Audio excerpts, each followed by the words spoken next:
écoute, c'est la résonance en soi du mot pour sa rime, mais du mot pour son sens. Et je crois qu'on a, plus que jamais, nous, gens de parole, le devoir d'apporter ça aux petits et grands qui nous écoutent, parce que nous véhiculons la richesse unique à notre peuple d'ici, une langue qui n'est pas parlée ailleurs. Bien sûr, c'est le français, mais notre français est à nous. Moi, je suis issu de la culture de l'oralité, parce qu'en Afrique, notre culture est d'abord orale, elle n'est pas écrite. Il y a eu quelques tentatives avec les hiéroglyphes, etc., et des tas d'autres choses, mais la civilisation africaine, la culture africaine est essentiellement orale. Et à travers le mot, à travers la parole, on donne naissance aux choses.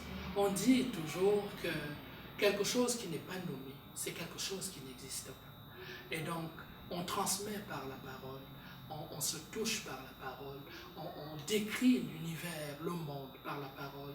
Tout ce que nous avons dans ce disque dur, dans ce cerveau, pour le sortir, on utilise la parole. Et donc l'oralité, c'est incroyable.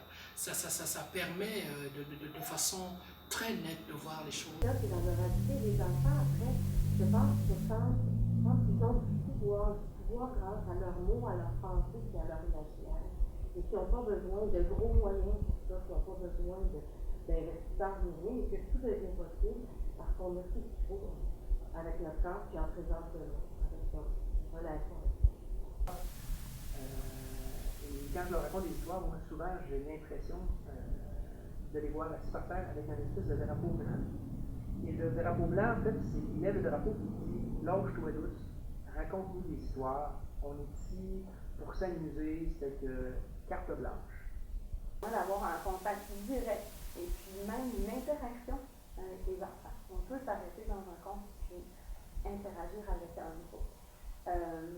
On peut sentir que l'histoire va se dérouler autrement. Parce que là, tout à coup, on a des regards d'enfants qui nous interpellent. On a le goût d'aller un peu plus loin parce qu'ils écoutent bien.